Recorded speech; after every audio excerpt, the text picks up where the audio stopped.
Apa kabarnya hari ini? Alhamdulillah, luar biasa. Allahu Akbar, Allahu Akbar.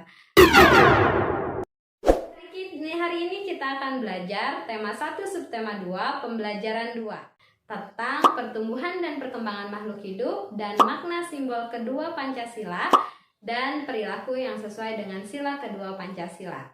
Sebelum kita mulai belajar, alangkah lebih baiknya kita berdoa terlebih dahulu dengan membacakan basmalah bersama-sama. Bismillahirrahmanirrahim. Amin. Mudah-mudahan kita diberikan kemudahan dan kelancaran untuk belajar hari ini. Seperti yang sudah kita bahas sebelumnya, salah satu ciri makhluk hidup itu adalah mengalami pertumbuhan dan perkembangan. Apa itu pertumbuhan dan apa itu perkembangan?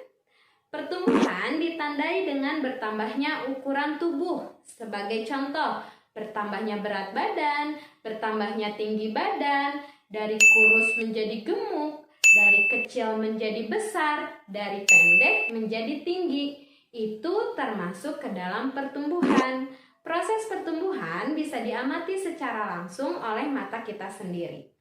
Sedangkan perkembangan ditandai dengan bertambahnya kemampuan seseorang dari tidak bisa menjadi bisa. Sebagai contoh, dari tidak bisa berjalan menjadi bisa berjalan.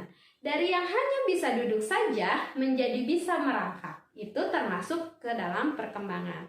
Contoh lainnya, saat kalian masih kecil, ketika kalian lapar, kalian hanya bisa nangis.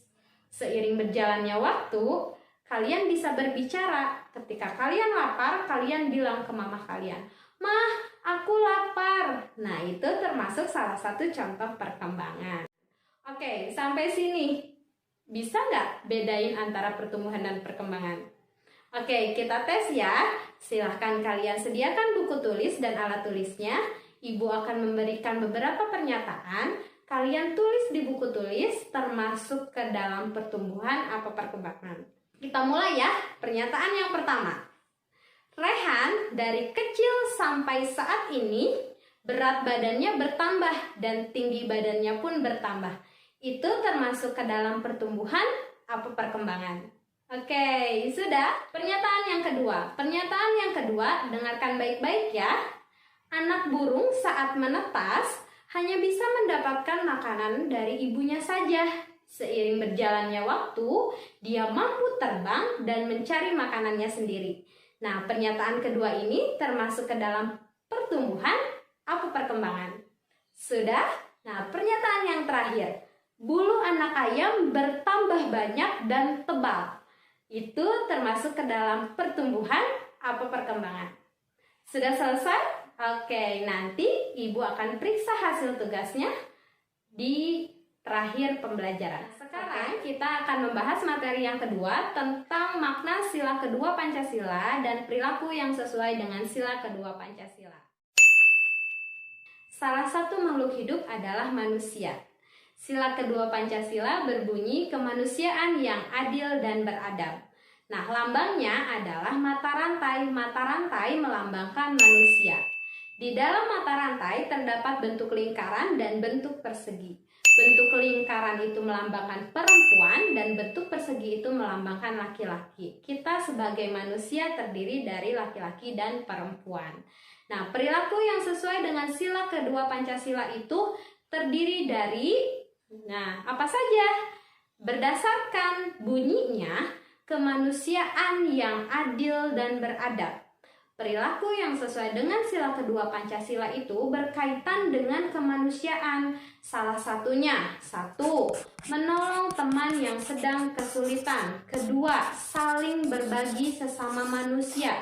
3. Saling membantu sesama manusia.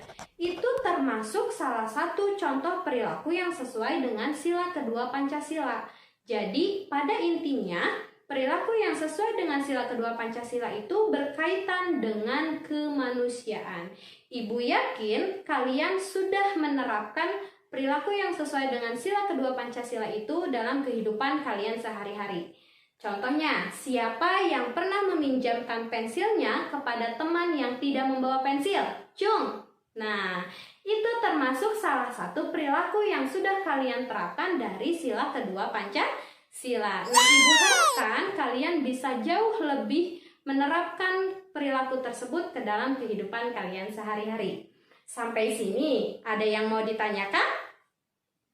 Kalau tidak ada yang mau ditanyakan, silahkan kalian kerjakan tugasnya di buku tulis kalian halaman 15.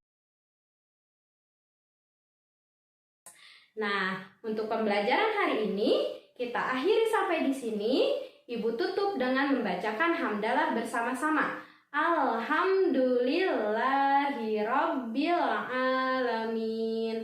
Amin. Mudah-mudahan ilmu yang kita dapatkan hari ini bermanfaat untuk kehidupan kita sehari-hari. Terima kasih anak-anak. Assalamualaikum warahmatullahi wabarakatuh.